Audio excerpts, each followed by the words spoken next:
I was born in Benswick, just a small town, and I wound up getting drafted in the army after we got into the war with Japan from Pearl Harbor and from and Germany. You joined the army? I joined the army with I wherever they put me, that's where I wound up in the army. When they drafted you, well, you go where they tell you. They shipped me to Texas. It was Camp Hood, Texas, at that time. But now it's Fort Hood. It's a mighty big fort now. It's one of the biggest in the country. But when we were there, they were just fixing the place up. They didn't have sidewalks or anything then yet. And then I wound up going to school down there. I went to automotive school, which was a darn good school. I didn't know anything about automobile. But when I come out of there, I could take a Jeep apart or a truck apart and put it together almost blindfolded. So it was a good school, and I enjoyed that. I figured, boy, this is great. But things turned out later on not to be so great. But that's the way it goes. You go where they tell you to go. What was the highest rank you held in the army? BSc, private first class. Like I said, I had a chance to become staff sergeant if I'd volunteered for 6 more months after the war was over. I was in Germany, but I wanted to come home. So you say you served for about 4 years? About 4 years. 4 years. Where were the places that you served at during the war? Europe? In Germany, yeah, in Europe, in Germany, France. We landed in Le Havre, France, and then we moved into, we pitched our tents, because they had no housing for you. You had your own tents. You had a buddy. You carried a half a tent, and the other guy carried a half a tent, and you put it together, and then you slept together. And I can remember that like it was yesterday. It rained for 2 weeks, and all we did was bail water. What was the nature of your duties during the war?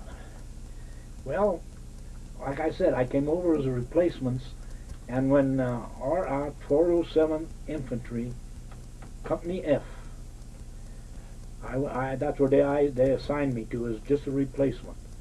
Well, it happened that when we first day into combat, which was December 2nd, the company runner got killed the first day. I wound up in his place, and from there I took on. Now, a messenger was they don't have phones like they did now, or you would need them. We strung telephone lines. I have pictures here showing you what me and my buddy. I had a buddy from New York with 2 guys who were messengers, and we went out when the lines were cut by artillery fire. We went and replaced. We spliced the wires together wherever we could, or strung a new line and stuff like that.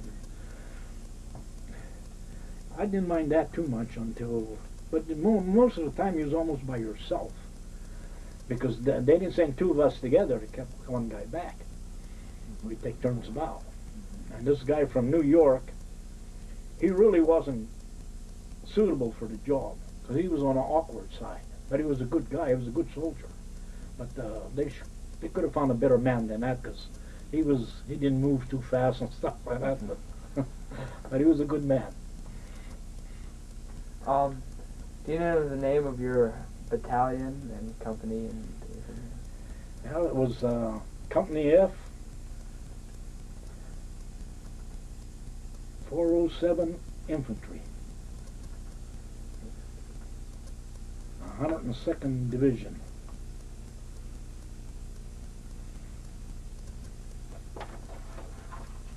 How old were you when you joined? Oh, I guess I was 19, 20 years old. What did? Yeah. Oh God. I said I had more guts than brains, you know. A young kid looking for adventure, and I sure got it. And I never was away from home before. Probably the furthest I ever was from home was probably went to Pittsburgh to watch a ball game. That's the old Forbes Field. Yeah, I guess you guys don't remember Forbes Field. No. When Roberto Clemente played, and you heard him, you know. Yeah. Well, that's the time we did there. Then we had the Industrial League here. We had our own ball club here. What did you remember about boot camp? Boot camp. Yeah. Well, like I said, when they send me to Syria, I consider boot camp when they send me to that school, and I loved it. I thought it was great. And then I went to a weapons school too. I was, well, when they found out I worked in the coal mines, they knew I handled explosives, which I did. So I was supposed to stay in the States to be an instructor, but that all changed. But anyhow, the schools that I went to were good schools. In that weapons school, I studied everything from a 45 pistol to a 155 howitzer. Of course, right now, it's a toy compared to what they got now. Can you describe military food? Well, in camp, we ate pretty good. A lot of guys complained, but I don't know. I think a lot of guys just were born to complain. But we ate good. I ate good all the time. I can remember my first day in the service.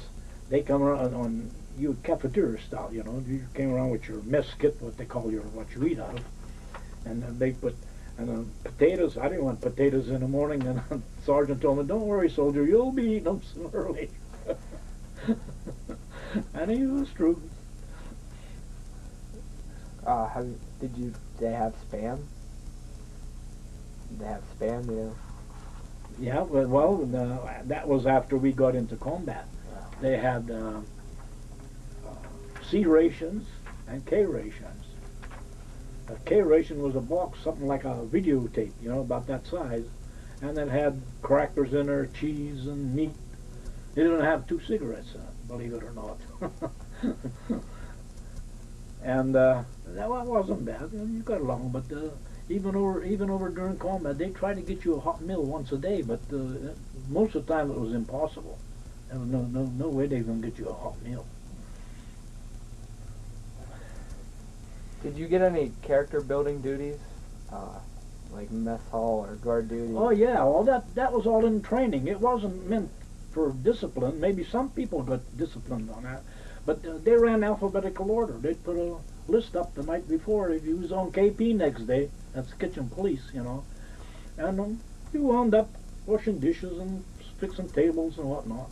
But there was 5 or 6 guys there. It was because it was a big job. Because there was a lot of guys you had to handle it. But I didn't mind it at all. And same way with guard duty. Guard duty, you took an empty rifle and you marched around the camp just for training purposes. You really didn't guard anything, and you had nothing to guard it with except an empty rifle. They generally had a fence around it in Fort Jackson, South Carolina, and down at Camp Hood. But overseas, it was a different story. It was strictly business. Do you remember any officers in particular? Oh yeah, there were a lot of officers.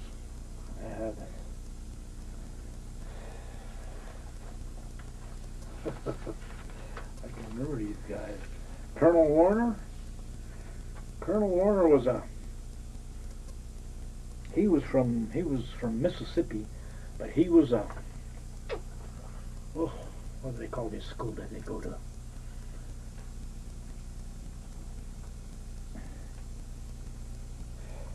I don't have a rough time. Of course, that's a long time ago. But he was our officer. He was our battalion. He was the head of the battalion. Colonel Warner. I have a picture in there somewhere. And he was a yes sir. He went at where they have officers, regular officer school in I forget what they call that.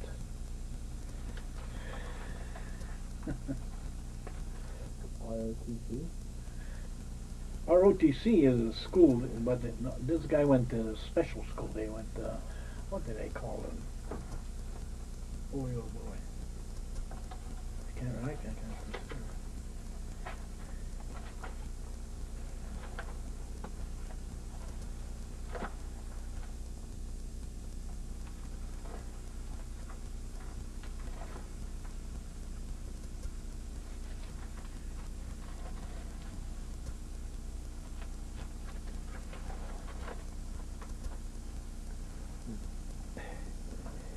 I get a book here.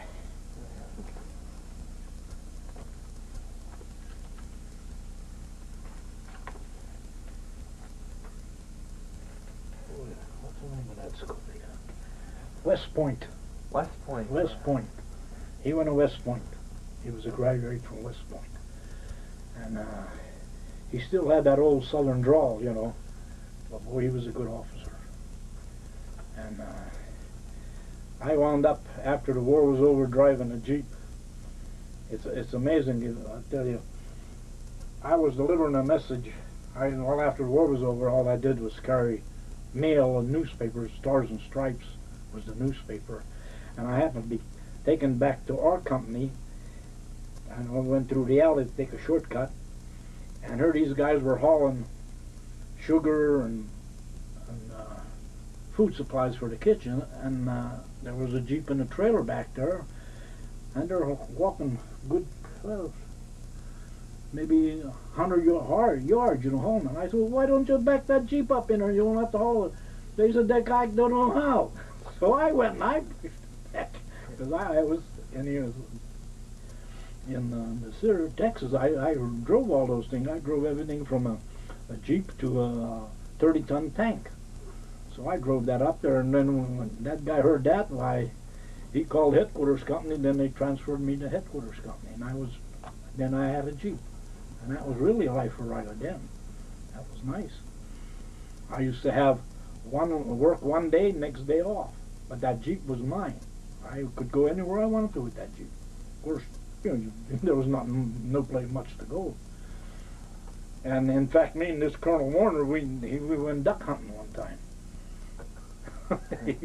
He was some guy, I'll tell you. You never think he was a high-class officer, the way he acted, you know. And we got to talking about his hometown and my hometown.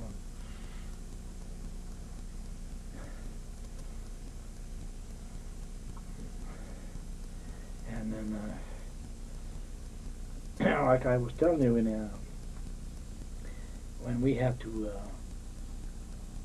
go out on a message, they gave you a message you had to memorize. They wouldn't give you a piece of paper. They figured if you get captured, why, our secret's going to hell, you know. So I had a good memory then. I was a young kid. I could remember anything, and we did pretty good there. In fact, they even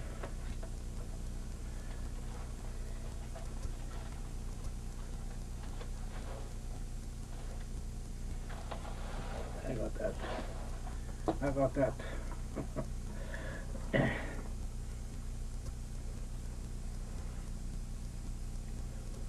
you mind if we put this on the camera? No. It's facts, you know. I won't tell you any baloney.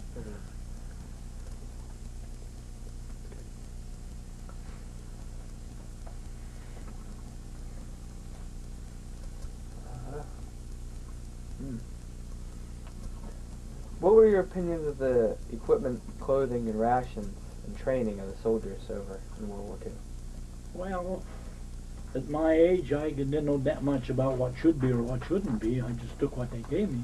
But I was satisfied. I was satisfied with my meals. I understand that you can't eat high off the hog and with all those people, but I was treated good. I wasn't mistreated or anything. You know, a lot of... and you'll see in the movies, a lot of them sergeants are tough guys and this and that. That's exaggerated. It's not that, really, that. Of course, maybe some outfits they did, but not in my outfit. They were treated good. They were guys from down the south, and the guys up in New York, you know, they call each other, New York they call them Yankees, and down in the south they call them rebels. But it was all in fun. It wasn't, you know, it wasn't nothing serious. Did you see anything in Europe that caught your eye? A special place? Yes, indeed. Castles. I have some castles. Castle Coburg. Beautiful building. You'd never believe. They had hardwood floors. Piece of wood was no bigger than this, and they were laid in. And then well, I guess they didn't want to bomb them, you know. They didn't bomb only what they had to, but I imagine there's some damage accidentally or whatever. Like, for instance, if a plane got shot down, and the plane probably drifted hundreds of miles out of the way, you never want to run into it. So, but,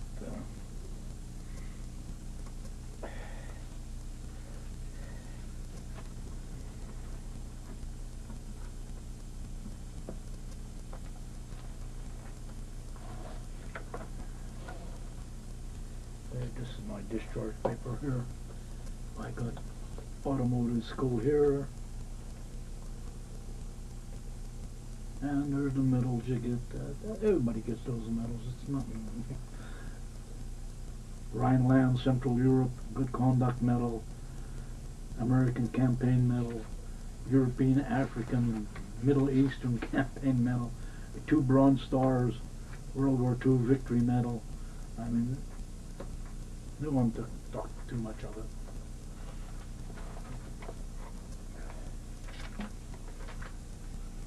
Here's some of the buildings we were, after the war, we'd move in a building, we used to live in high class then already.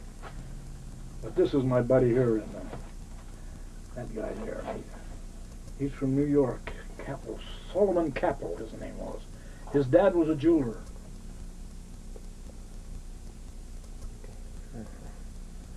What castle? Is that a castle? Okay. On top. Oh yeah, this is a castle here. Yeah, that's a castle too. I don't know. Maybe it might be Coburg. I don't know.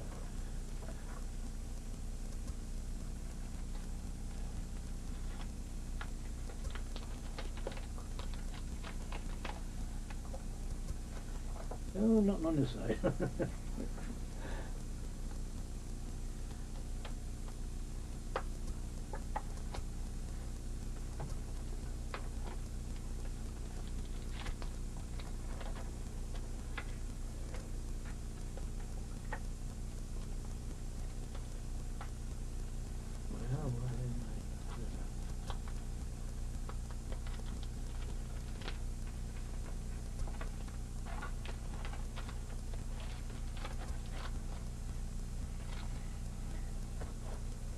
But after the war was over,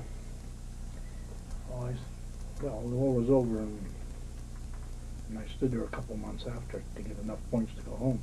But anyhow, his dad was a jeweler, and when we met the Russians at the Elbe River, we met the Russians on the Elbe River. We were going to go through, we could have went into Berlin, but Eisenhower stopped us.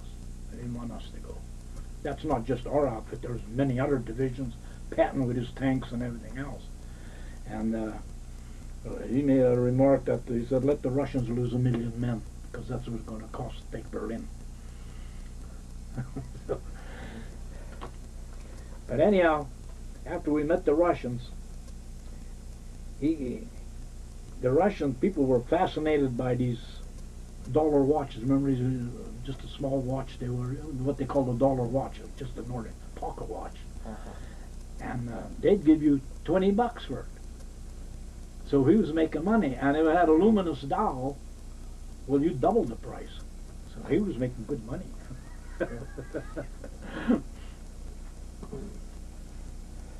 And same way with cigarettes. Oh, you could go as high as $50 for a carton of cigarettes. Wow. Of course, now it's almost that now here now. Yeah. What did you miss most about home when you were away? Well, I had a family. We had a big family. Hell, we had 12 in our family. And heck, everybody worked. We had stuff to do, but we enjoyed everything. You know, not like nowadays. You didn't have a lawn. You used all that ground to plant potatoes and tomatoes and whatever. You didn't use no lawn. You just had a big fence up, keep the chickens out and cows and whatnot. We had cows. We had everything but pigs. We didn't have no pigs, but we had geese. And you lived off the land, you know. If you went to buy a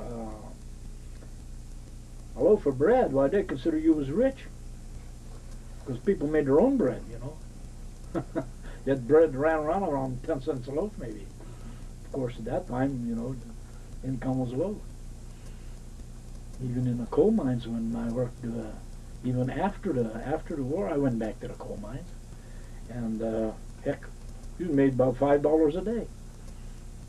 Of course, everything was cheap in those days too. You know, it went a long way.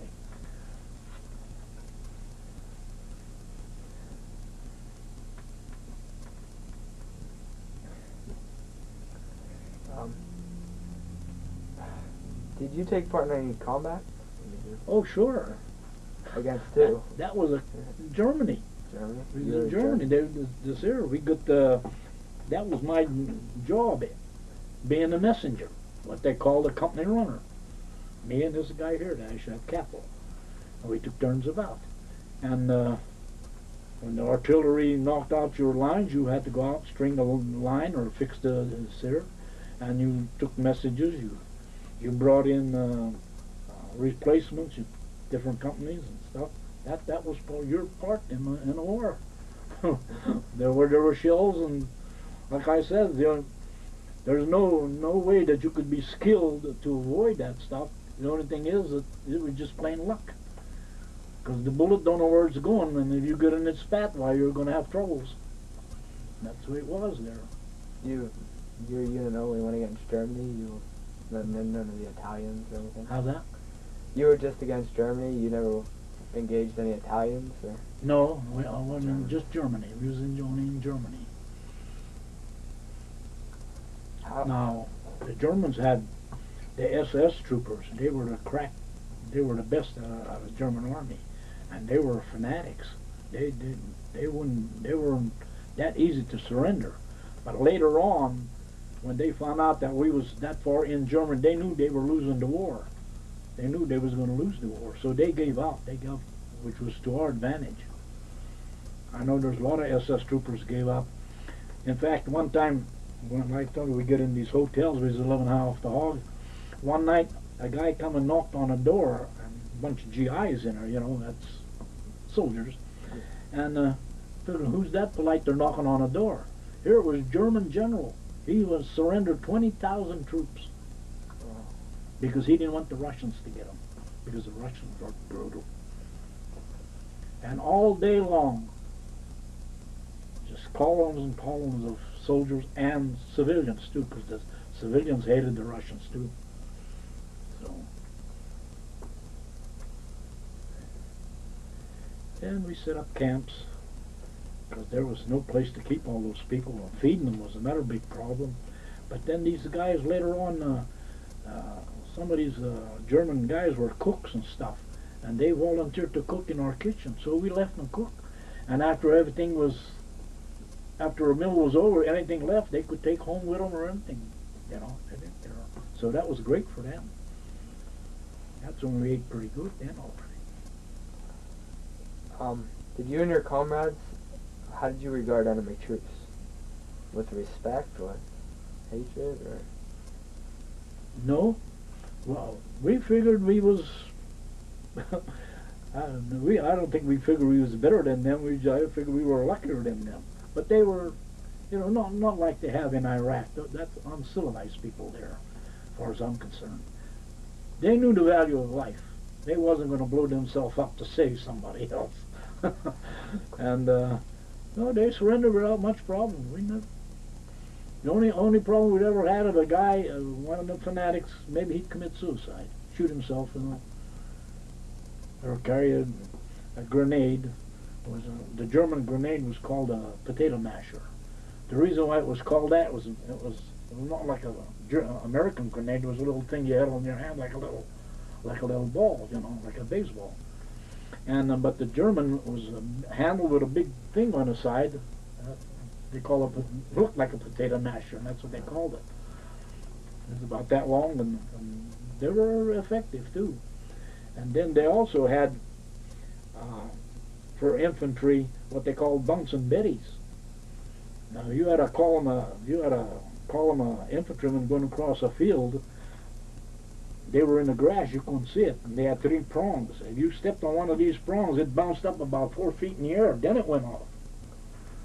And it took its toll, I'll tell you that. They had all kinds of. Same way with booby traps. They said booby traps, the guys would go in and looting, you know.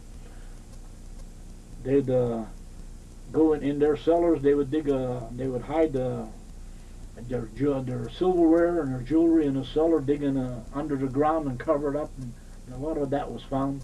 But we weren't allowed to take that. That was considered looting. And it was against, although some people got away with it, but you weren't allowed to take any of that stuff.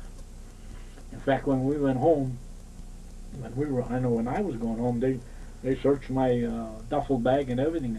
I was allowed to take one pistol home, and I brought a pistol home. It was a Luger, and a camera, a Kodak. In fact, it was a Kodak I brought home with me.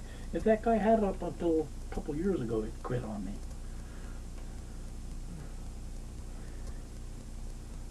Did you ever see any of the USO shows over there? Oh yeah, Jack Benny and Mary Livingston, and there was a few other people there. Bob Hope, seen Bob Hope over there. We'd go out in the evening and this there.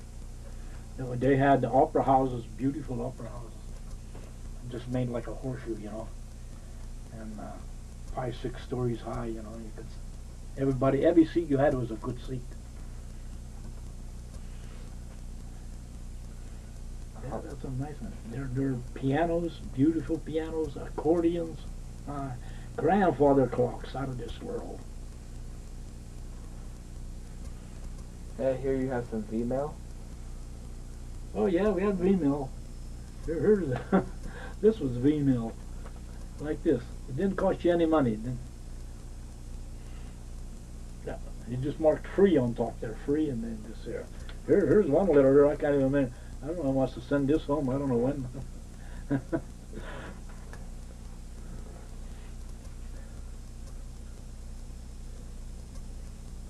Was any of your mail ever censored? Oh yeah. Oh yeah. They used to tell me. I used to write letters at home, and it was cut out like a. They just cut it out with scissors, cut the whole works right out, you know.